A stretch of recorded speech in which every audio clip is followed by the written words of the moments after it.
Hello there. Thank you for joining us on the Thursday edition of Journalist Hangout. I am Bukola Samuel Wemimo.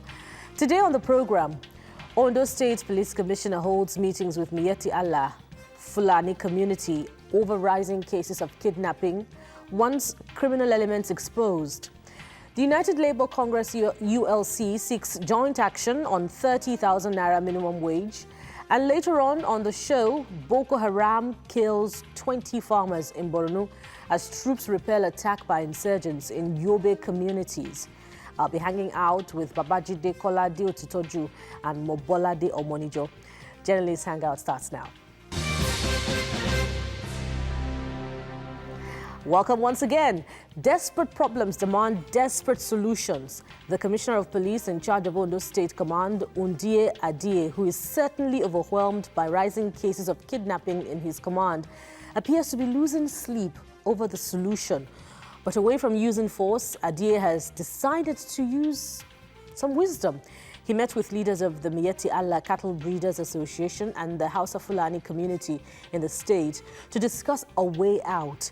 At that meeting, he told them in strong terms to call their people involved in kidnapping to order and advised them to always expose identities of the culprits.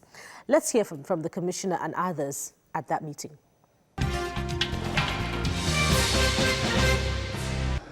When their own people come in, they do know.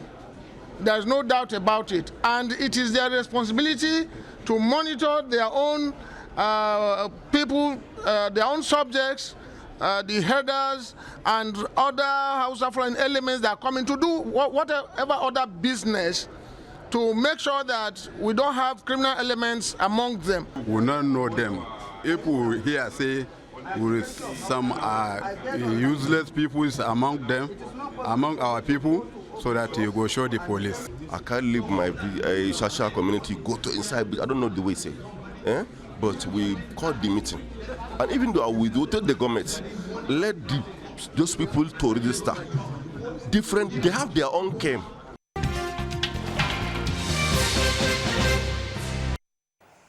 Thank you for joining us. Of course, you've heard from the Commissioner of Police, Ondo State Command, and of course, some Fulani at that meeting. Now, let's start the conversation. Babajide Kolade Otitoju, welcome. And thank you so much. Mobolade Omonijo, welcome. My pleasure. Babajide, it doesn't get any more confrontational than that when you call a group of people of a particular group, of a particular profession, and you say, warn your people, identify the criminal elements among them. You're as good as saying some of your people are thieves. No, it's not new. Some Nigerians may start wondering why did the commissioner do what he did, but the commissioner of police in Zamfara has said the same thing. He has told Fulani leaders to call their people to order, because the banditry in Zamfara, the killing of innocent people in Zamfara by bandits, and their victims are both Fulani. This is not something that we can deny. And I can't be politically correct to not say the truth. Because one day I will meet my maker. Issues around security, we can't afford to not tell ourselves the truth. I have been to see victims of kidnapping and banditry in Zamfara, and they told me the people who came to loot their village. And in the process, they turned some women to widows. These are not issues that we will refuse to talk about. We talk about these things because we want the government to put an end to this nonsense. It's not profiling an ethnic group. No, that is not the issue. That is not the issue. As a follow-up to that, do you worry that it could engender that debate when Fulani will begin to say that we are unnecessarily targeted? No, they cannot. The Emir of Anka was the first person to talk like this. And if you Google it, you will see where the Emir of Anka was begging Fulani leaders that this killing of people has to stop. that the bad name that the Fulani was getting had to stop. That's an emir, a Fulani man, saying that, okay, the current governor of Zamfara also said the same thing about almost 3 weeks ago to the news agency of Nigeria, that the Fulani over the years had been known to be peaceful, but that there are bad eggs trying to give the Fulani a bad name, and that something had to be done about it. So in saying that, he does not need a Yoruba man to come and be saying, no, don't say this, don't say that. He is interested in peace in his state. And that's his own approach to it. That we need to talk to our people. We had those people, you heard what they were saying, that it's difficult for them to go deep into the bush where those guys are. The truth is, a lot of these Fulani that are killing people are not even Nigerians. So you are defending aliens who are killing your own people. Because when I went to see the victims in Zamfara, they told me, they described the Fulani who came to kill them. They called them Barayi Hilani. And from their makeup, the way they are described, their physiological nature that they described, their hair is usually very long. Those are not Nigerians. These are the people killing our people, and some people now want to defend them. No, it's not. Some of us will not do it. Even the president, when he went to Taraba, he said, if anyone is carrying AK-47 and he calls himself an herdsman, get hold of him. Serve justice. So when we are in that race, we are in trouble. Look, if kidnapping happens in the riverine part of Ondo State, you know that it's most likely to be militants. They are the same people who kidnapped Jimo Ibrahim's mother. But if it happens in Ondo North, from the quantum of people that the police have arrested, I believe in the law of averages, from the quantum of people arrested by the police in Ondo State, and even other southwest state, and even in Abuja, Kaduna Highway, you have every reason to be able to say, these are the people kidnapping. Then how do we then stop them from doing it? Because when we stop them from doing it, everyone will be saved. The Fulani man who kidnaps on Kaduna Abuja Highway is not interested in whether you are from his tribe or not. It's just a criminal. He has no business where you come from. Whether you are a Hausa Fulani like him or you are a Fulani like him, he goes after you. It's the money that he's after. The Fulani man who is killing people in bandits, in Zamfara, the bandits, he's not interested in where you come from. He's killing fellow Fulani.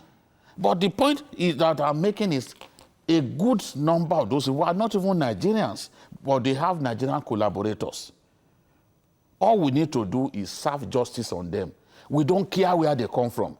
That is not a matter for debate. Serve justice on them. Let our people live in peace.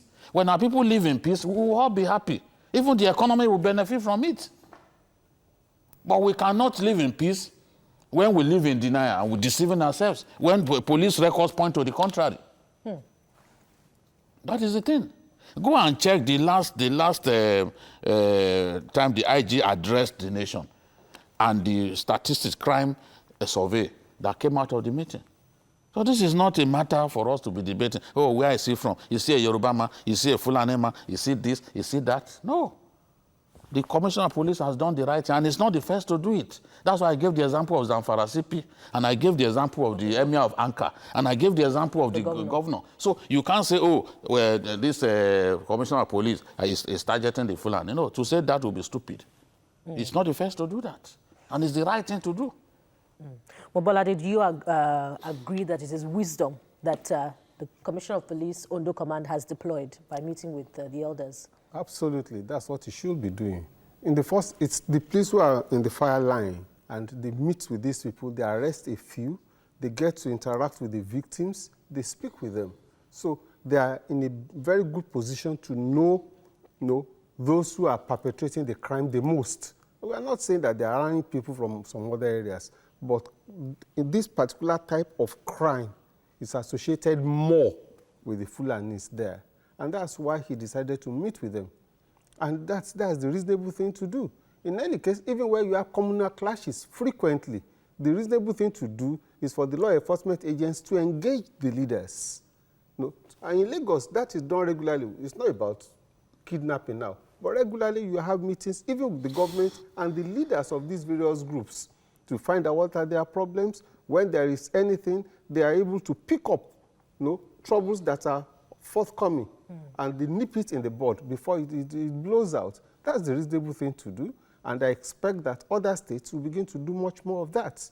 They watch out, they look at, they are able to pick out who are these, where are they coming from, and then they engage their leaders and say, look, you know most of these. When they come around, you are able to pick up information about them. And if you don't want us to have problems, because by the time the indigents now begin to have the impression that they are mainly this, they might take the battle there. So it's better to nip it in the bud by you also cooperating with us. But that happens to be a problem because, Babajide made some points that the physiological, makeup shows that they are not Nigerians. That's one. Two, he also picked up on the point of one of the Fulani that spoke with our correspondent there who said they can't go to the bushes. So these Fulani you've engaged with, they may also be helpless if they are unable to identify the people who are causing mayhem and kidnapping people in Ondo State. How can they help? Well, they cannot be in the bush 24/7. It's not that there is absolutely no interaction. It's not that there's absolutely no interaction. People get to meet with them. Whatever their features, you also know. And yours is just to pass on the information. It's for the police to know the strategies to deploy in getting across to them. If you see 1, 2 of them coming in to come and buy something or to come and do something or to do some surveillance, then you pick it up and you pass it on to the relevant agency of government. Now, Babajide, it appears as if the Fulani are no longer targeting, well, the kidnappers now. Let's not begin to, it's easy to begin to call them the name of, their ethnic group. The kidnappers are no longer targeting the elite, so to speak, the high-profile hostages that can turn in millions of naira. They're also picking people at random. I saw the report by our correspondent where motorists say they hide in the bushes and then they attack when there seems to be some form of delay. So this problem is getting beyond, the competence of some state police commands. How can it be nipped in the bud? Well, the truth is, for the kidnappers, they are not discriminating. They are going after big men. You see, a lot of kidnap cases go unreported. That's a fact. Students going to school along that corridor, that Akure Road, that corridor, students going to highbrow universities along that corridor get abducted, and the parents carefully pay ransom, no noise. They carefully pay ransom, they go. So there are much more kidnap cases happening in our country than you read about in the papers or in the social media. The first thing the kidnapper tells you is, don't involve the police. If you involve the police, you endanger the life of the captive. So most times they don't involve the police. As I was telling you, because some people were praising the police over the release of the son of the former Minister of Health, and I said, no, the police had no hand in his release.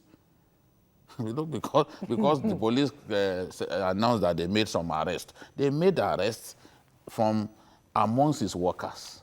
The arrests they made had nothing to do with the people who committed the crime. So police had no harm in the release of the young man. So that is a fact. Now, and he was picked up by 4 Fulani men. One of them could speak Yoruba fluently. And the one who could speak Yoruba fluently was the nicest of them all. And he got the cooperation of that one. So they had picked up a little over $1 million in his farm. So maybe that kind of placated them a little bit. He probably by now would still have been with them. So there's no discrimination. Once they get desperate, they are picking, because there was an audio clip that went viral of a farmer. These people had no money. Of a farmer, I think in Ondo North, who was picked up. They were even about to sell their jalopy, and they wanted the buyer to pay as much as 600,000. The buyer said, no, I can only pay 300 and something thousand. To show you that the person that they picked up belonged to the Lazarus Ratum of society. So it's just not just the rich that they go after. On a good day, maybe a rich man makes the mistake of driving along the Kaduna-Abuja highway without getting into that train. Then he gets picked up, like the Ubeck man was picked up. He's going to pay hefty millions. As I said last week, I know an oil magnate who paid 90 million to secure his release. 90 million? Yes. So, but when they get desperate, maybe they've not been able to hit it big for some time, then they can hijack a bus on the highway and then begin to frisk the occupants and try and find out those of them who will be able to pay reasonably good money, and then they push them into the bush. So this is the thing. It's not like they've now moved to poor people. They've always abducted anybody that they could lay their hands on. On some days, they are mightily lucky, in inverted commas. On some days, not so lucky. So it's not as if they work with information sometimes to target the people who can turn in huge ransoms. They work with information. But I'm saying that, look, the wise men, the rich men too, they are sensible. You are going to Kaduna or going to Kano. They are not going to drive on that road. It is the train that the Goodluck Jonathan regime instituted for poor people that they too get inside.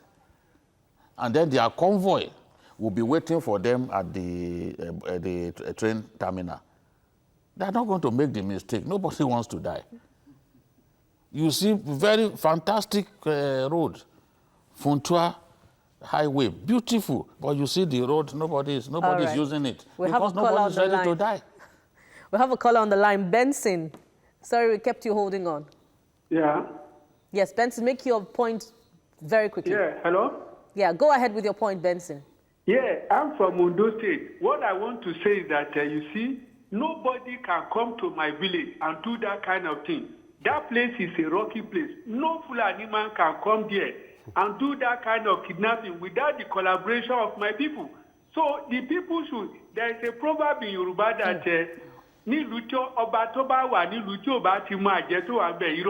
that means a king must know all the witches and witchcraft in that time. So the king, the people in between, they will know. If you enter my village today, people must know you. So how come that those people, they don't know that forest? And my father used to keep cows in those days. The cows cannot move inside the forest. Because there are lots of, you see this palm nut, this asala, the tree there, if a cow goes in there, it will break its leg. So how come they are going inside that bush? It is not Fulani, it is our people. The police should tell the truth. Like the man has said, the police should tell the truth and arrest those people. Those fools. Look at the man that kidnapped himself in Nando Ekiti. Is that Fulani man? We should speak the truth to ourselves and let them teach out this thing. All right. Thank you, Benson. Before you talk to three persons who do not want you to say the truth, they will mention the man who faked his own kidnapping. People like this man who just spoke, when this crime gets to their door, they will say something different. I have many videos of kidnappers arrested in Ondo State who have confessed. You have confessed, and you see clearly where they come from. Ondo State, his own village that he's talking about is probably a small part of Ondo. We are talking about a big state. So if they can't enter your village, good luck to your people. But they are entering other places, and that's a fact. And when the people are arrested, it's usually the person caught in the act that they first arrest. It is later that police can get hold of the collaborators. So this is a fact. Our people, I was talking about, our people like to deny the obvious. But when it becomes such a big problem, everyone will know that, yes, we must solve this problem. We have a problem. That police commissioner didn't go to his village because his village apparently does not have a kidnapping problem. He went and spoke to the Miyetti Allah and other people.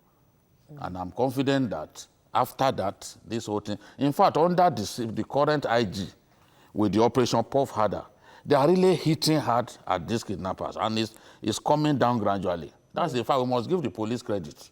Interesting. And they are not discriminating. They are not saying, oh, this person is Yoruba, this person is a Fulani, and therefore I will not. So to come and say that the police are lying, I don't think that was a responsible thing to say. They are doing their job in the best way that they think they should do it. And they are parading these people. We are seeing them with our eyes. Besides, all right, but let me just relate it to Babajide's last point. 2 in 1 for you. Do you agree that Operation Puff Harder is hitting hard at the kidnappers? And then how does this meeting solve the problem? Because kidnapping, as described by a report, about 2-year-old report, says kidnapping in Nigeria is, one of the biggest cottage industries. Now, you can tell the people amongst you to stop kidnapping, but do you have an alternative for them? I don't know what we mean by alternative for them. It's like saying, do you have an alternative for armed robbers? The first point I wanted to make is with regards to what the last caller said. We never said all those involved are Fulanis. Nobody will say that. But we say most of them, those who are organized in doing this. The man who faked his own kidnap in Ado Ekiti was a solo man. And you're always talking about that one. So he was a solo man, and he was foolish to just walk into the trap. He was easily picked out too. He went to go and pick it also himself. So the Fulanis it's not one person, it's a group, as it were. So we are not saying they are the only ones, but there are a few others. That's why I gave the example. The real sense of it. That if it's in the riverine area, they must be militants, and those ones are not Fulani. Exactly. So there are a few others, as it were. Then you asked the Puff Harder whether they've done better. Generally speaking, I think this IG has done better than its predecessor. Generally speaking, not only on kidnapping. He appears to be a little more systematic. He appears to be, to have brought to bear his experience even on the international peacekeeping and all that. It's obeying. And we should say that. That does not mean that we can absolutely say that we are there now, but it's doing better. I would must commend that and expect that they will continue to do better, and that other states will begin to see the improvement. Even in states where you have banditry and co, where you hardly had the police mentioned before. It was only military, only the army, the air force. Now you are beginning to hear that the police also have a strategy. They have a role to play, and they are moving in. That don't just sweep us aside. Yes, we have our own challenges. Yes, we don't have the kind of weapons we need. Yes, we don't, over the years we've been neglected. But then, that does not mean that we do not exist. We also have a role to play, and we are up to it. And I think that is good. I hope that they continue to make progress. Seems you guys agree that it's being effective. Now, moving on, the ding-dong affairs permeating the 30,000 naira minimum wage issue in Nigeria is looking like a script from a con movie. That's where we're headed after the break. Stay with us. We'll be right back.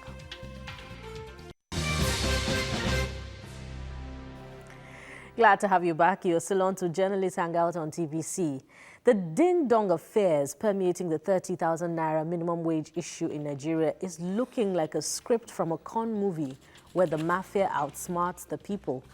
After a protracted negotiation process for a new minimum wage and subsequent signing of the bill into law by President Muhammadu Buhari in April, workers are yet to get it.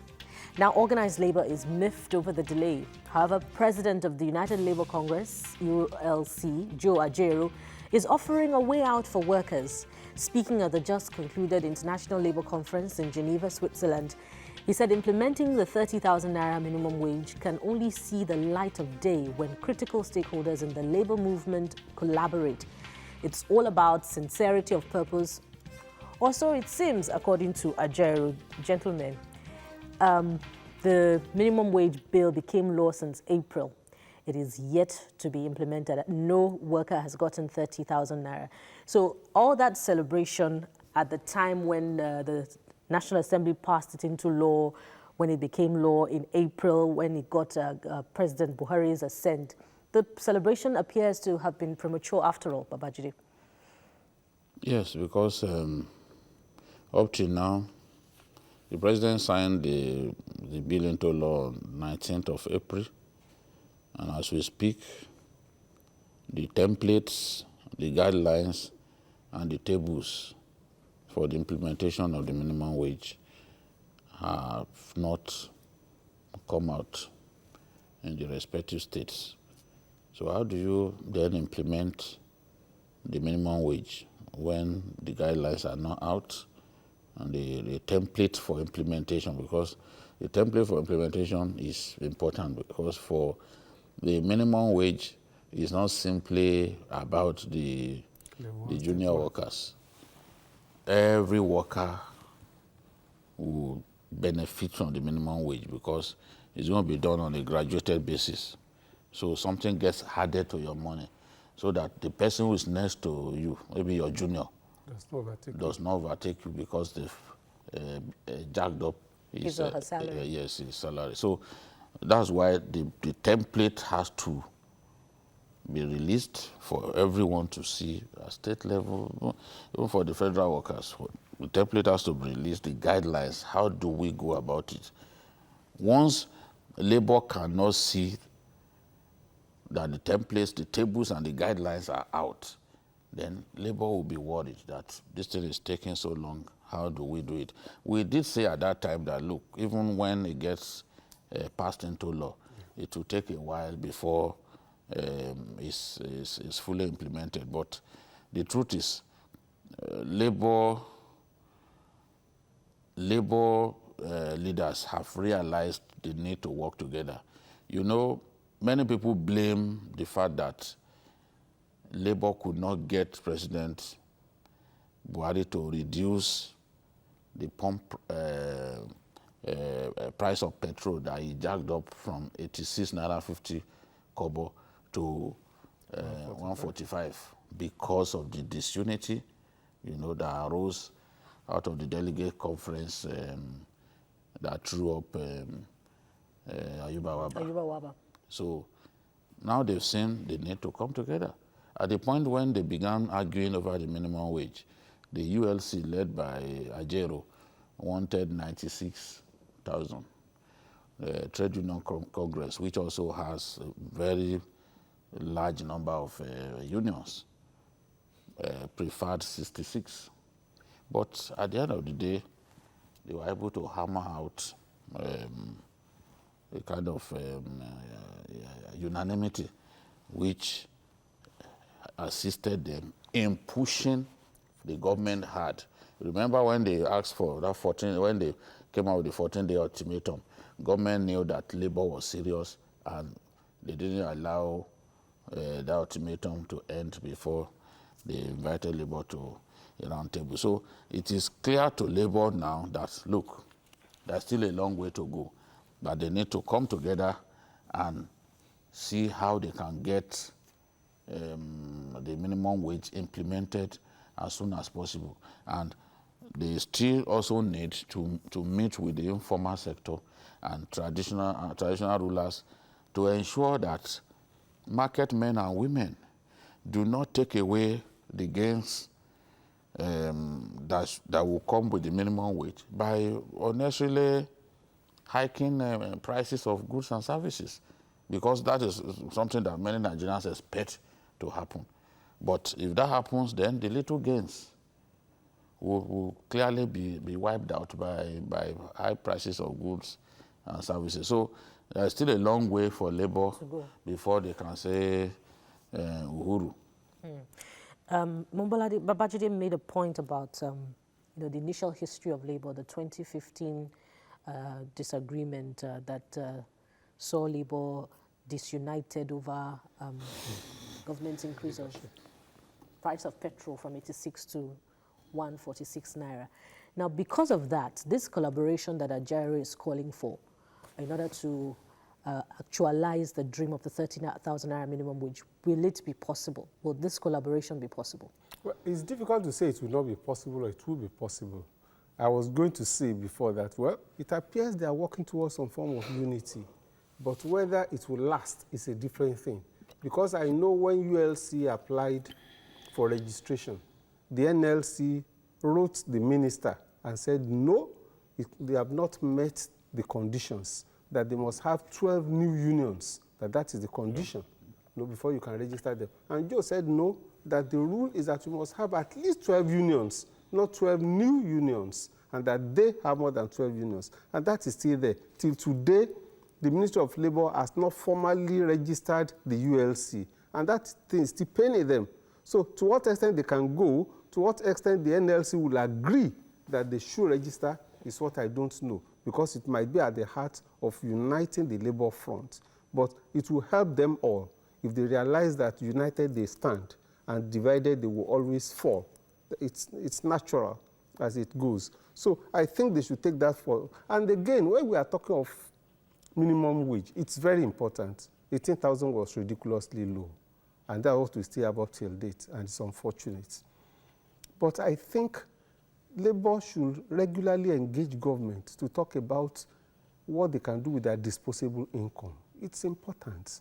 The public schools, public health facilities in most states do not exist again. So everybody rushes to private health facilities and they pay so much money, and many of them cannot afford it. I think government should also engage government to be alive to its responsibilities on some of these things, so that the money, because even if it is 50,000 naira, if it goes into some of these things, then you've not really achieved anything. It's good to enhance, it's good to raise, but it's good to look at what are you spending the money on. Many of us, even domestic staff, many of them don't send their children in this Lagos to public primary schools. It's a problem. Even people, they would rather send them to private schools where even most of those who are teaching there, they are barely literate. Quite a number of such, I'm not saying all private schools, but quite a number of them. So we need to tackle some of these issues. We need to raise generally speaking, the level of the facilities that we have in the country. So, and then the workers must be united. If they are not united, government will always break into their ranks. And once you break into their rank, you will not get what you need for the workers. All you get workers to do is to come and march on May Day. That is not why the unions exist. Not for check-off and just to come and march on May Day.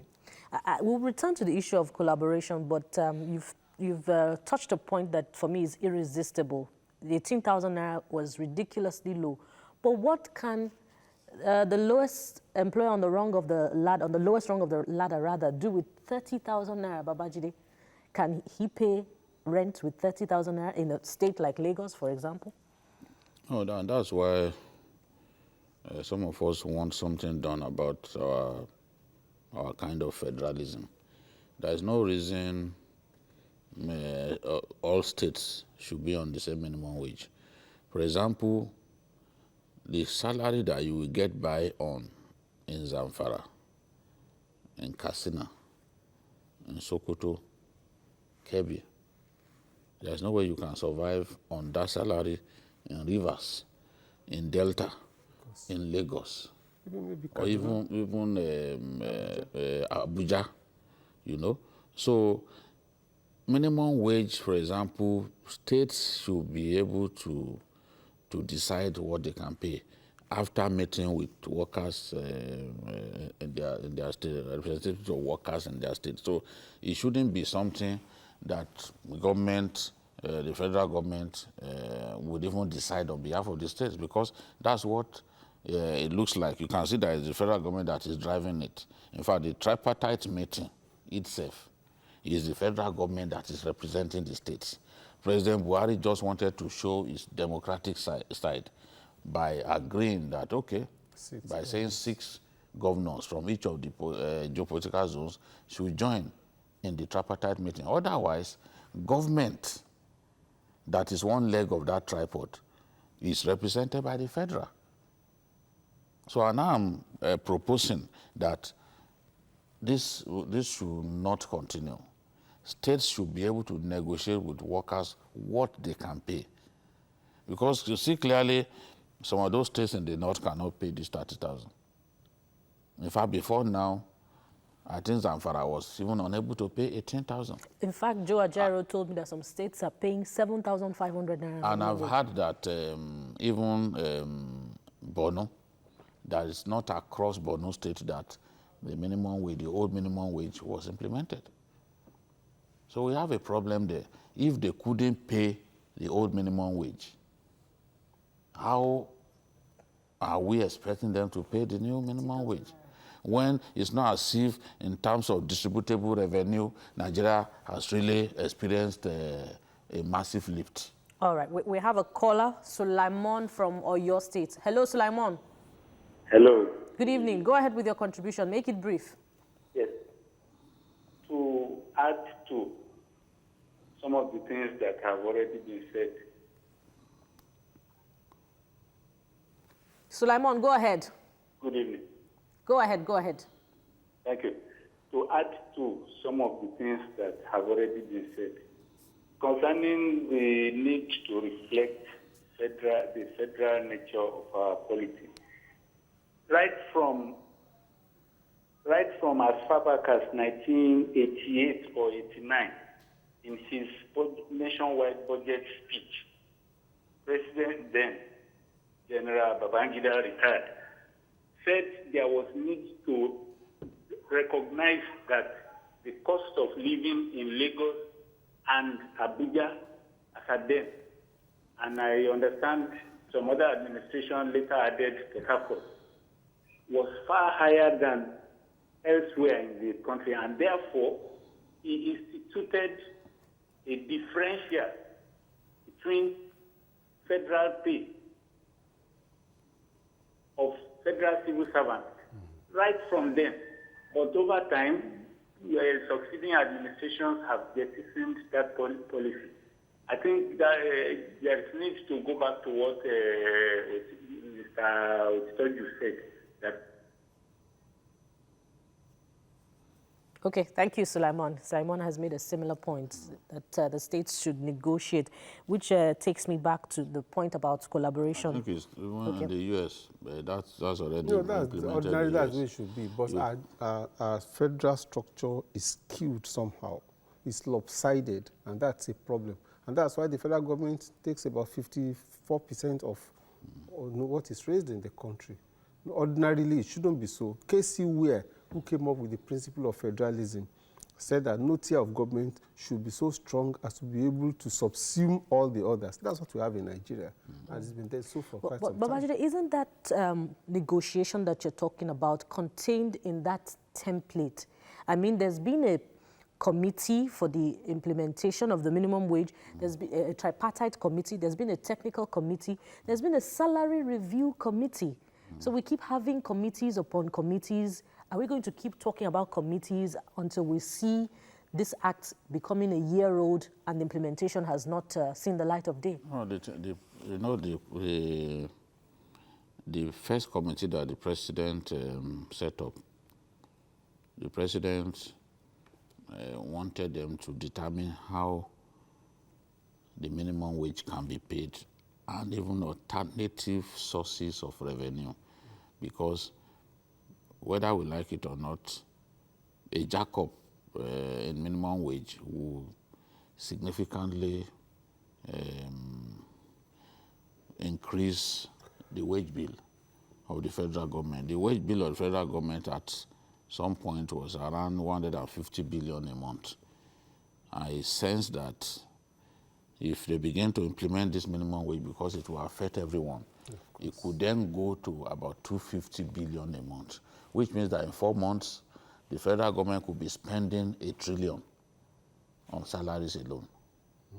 So if as far back as 2016, the wage bill was in excess of 150 billion, you know, they would have even employed more people and all that. And then the minimum wage, the implementation of it, which will affect every worker, no matter how little, will most likely push the wage bill to 250 billion.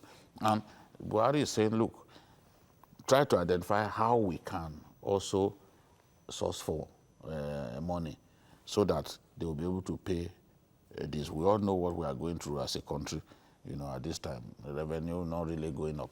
So, but even after that, they still have to meet with workers, the representatives of workers, and say, look, this is what we have come up with. Those of you who are not even, and the president said it some time ago, that even those who are not affected by the minimum wage, they will need to have a meeting that will let each of them realize what will come to them. If you're on level 10, for example, you can't be one of the people agitating for minimum wage, but you will get something as a result of the race. Increase. You know? So they need to also be able to communicate to people in at every level that this is what will come to you. And there has to be agreement on that, so that in itself does not lead to another round of labor crisis. So that is the thing. They have not reached that point that they can say, okay, labor, this is what we have come up with. But I expect that it shouldn't take so long since the report has been submitted to the president. Our president is a man who takes his time to do okay, so I'll join you in your optimism. Just before we leave this talking point, Babajide, on the issue of collaboration, let me read what Joe Ajaero said from Switzerland. He said, states must fight by different layers of unions in Nigeria to ensure faithful implementation of the law. So we should go back to Nigeria and do our homework. I pick up on different layers of unions. So it's as if it's placing the responsibility on state unions as well. Because there will naturally have to be negotiations at the state level. But there has been a history of compromise in the past. Are you worried about that? Compromise? On the part of labor unions? As far as the minimum wage is concerned, there can be no compromise again. It is law. It's law. It must be implemented. But the problem is when you now have the template that he was speaking on, that's where you can have some problem. When we even had 18 and some states were unable to pay 18, they said, I spoke with a number of them, they said the problem was not paying 18, that they themselves knew that it was criminal to pay the 7,500 that it was. No, but the problem is that the man on level 15 will benefit from it. And it will be hefty.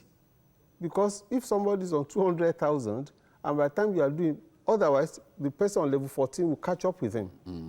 That's the way the benefit is across board. It's across board. And that's the problem. Is where you put all these that it becomes too heavy for them. And so the law will not spell out what will go to each worker or every category of worker. The law will just be an omnibus thing as it is, 15,000 naira is the minimum wage. Said if negotiations begin at the state level and, for instance, Zamfara decides that we cannot afford 30, we can afford 20. It is not illegal. No, that is impossible. No. That would be going against the Constitution. Nigeria. Okay. That would be going against the Constitution. Even if they can't pay, they can't publicly come out to say. It is the law. It's already agreed, and the president has signed it into law. So. But we acknowledge that it's a possibility that some states cannot afford. Oh, there will still be strikes. A lot of them can't pay. That is a fact. We know. Okay. All right. It is sad to note that the Boko Haram insurgents are becoming more daring and indiscriminate in their dastardly attacks, thereby living true to the tag of a terrorist and guerrilla group. From bombing of religious centers to kidnapping of schoolgirls and burning markets to attacking military formations, the terrorists are now killing farmers. On Monday, suspected Boko Haram fighters killed 20 farmers in Ngamgam village of Moba local government area of Borno State.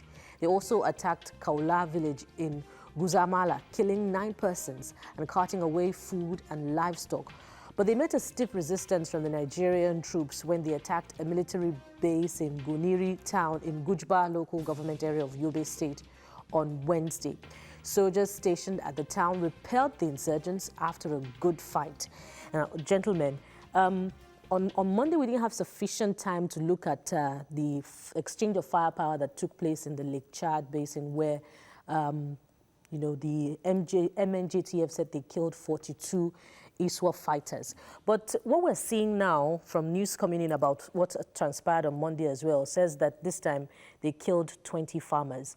I don't know if it is ISWA now or Boko Haram because they are now different groups, so to speak. So what is responsible for the change in strategy? Why are civilians now being attacked? Babajide. ISWAP as a policy does not kill civilians. So it could be Sheikh House group. Sheikh House group, sometimes the ISWAP guys will see the Sheikh House group and attack them, chase them away. But it is also possible, because in some of these places that ISWAP controls, Amoba, local government, and Guzamala are areas where ISWAP has significant control. You won't even find many soldiers in those areas. Those areas are largely undefended by the Nigerian army. A lot of the local governments in Borno North are undefended. Guzamala is one of them. So it's also possible that those farmers refuse to pay taxes to them because they collect taxes in areas where they are in control. True.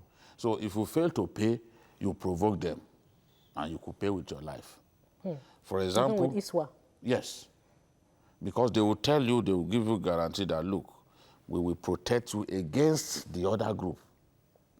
That's against the Shekau group. We will give you protection. We will allow you to go to your farms. We will allow you to fish. But this is what to pay. So in some cases, where they choose not to pay, they can kill them. They can kill them. So that is possible. I don't want to believe that it's a Shekau group that went to that area because that whole area, Borno North, is firmly in the hands of ISWA. Yes, ISWAP is the group that is operating, that's Al-Banawi faction, the group that is operating in that area right up to the Lake Chad, the islands of Lake Chad, where they've been engaging the multinational joint task force, Baga, all of those areas. And they are making money from taxing fishermen, from taxing farmers. It's a known fact that they have even installed, in some cases, their own district heads. So if you fail to pay them, then they could kill you. I suspect that was what happened. But it also reinforces the feeling that our people are not being protected in those areas. They shouldn't be able to kill farmers that way if the farmers have protection to go to their farms. We will come back to protection and control. Omobalade, do you agree that there's a crisis of attribution here where the reporter's work is concerned? How do you determine who does what when we hear news about attacks by Boko Haram on military base, either on military base or civilians? Well, the reporters on ground would understand what is operative there. You'll be able to know those who are in control of this area by their mode of operation, by the kind of things they say, because they've been keeping track of the history of the conflicts. So they will probably know who is doing this or that. But the important thing is that lives are being lost. The important thing is that insecurity is festering in the land. The important thing is that our security forces are not able to provide adequate security all over those areas. And like he's just saying, if our people have to pay taxes to their own recognized authority, then it means the weakening of the states. I don't want to say the failing of the states. That is the problem we have. That's what matters most. It's not even whether, for the strategy of the military, they need to know that this one is in control here, this one is there, this is the way they operate. And so, but for the general citizenry, the important thing is how protected are our people and what can be done to ensure that that is so that we don't just keep heading people into the IDPs every day. And where you don't even have enough food for them, you don't have enough provision for them. That's what matters most to the people. Back to control now. So what it suggests is that, contrary to what government will have us believe, the government of Borno State is actually sharing control, administration with the insurgents, perhaps half-half. You are very experienced about the insecurity in that area. So how much of Borno is in the hands of the insurgents? How much is in the hands of the government of the day? You know, and the MNJTF has its work cut out for it. See, let me talk about Baga, for example, because Nigerians have fed too much lies about Baga alone. Baga, the Nigerian Army Special Forces are controlling the multinational joint task force headquarters. They are not controlling the rest of Baga. You get my point? Navy, they have their navy village where they kept their boats and all that. Boko Haram took over that area. The Nigerian Navy has not been able to go back there. That's a fact. In fact, I saw Boko Haram parade boat that they stole from the Nigerian Navy. I saw one of their videos, and I almost shed tears. I said, this belongs to us. And some tanks, too, that they took away from Kimba. Because every time they attack the army, they manage to steal one valuable piece of military hardware. So this is the fact. The governor of Borno State, so that you don't even quote me, the governor of Borno State, the former governor, when he went to Chad for a conference on security in the Chad Basin, he admitted that the boys control the hinterland. So what he meant was, we will be in charge of the local government headquarters, but the villages, the adjoining villages, are in the hands of the terrorists. That's what he meant. If you Google it, you will see that's the story that I'm talking about. So it's not Jide saying it. The hinterland, the Sheikh of Borno already told the president that we can't go to our farms. That's exactly what has happened. He said once you venture 5 kilometers out of Maiduguri, you are not safe. He said it to the president, and it was well reported. Now when you go to your farm, you can be killed. We've seen that it has happened now. So when people say, oh, there is no Nigerian territory in Boko Haram's hands, this and that, there are places I can tell such people to go so that we can live no doubt. All right. There are places we can tell. There are many Nigerians today who cannot go to their villages. I doubt if Babagana Kingibe can go to his village. To his own village. All right, gentlemen, we thank you very much. Of course, the conversation continues online, not just for Nigerians, but also for constituted authority.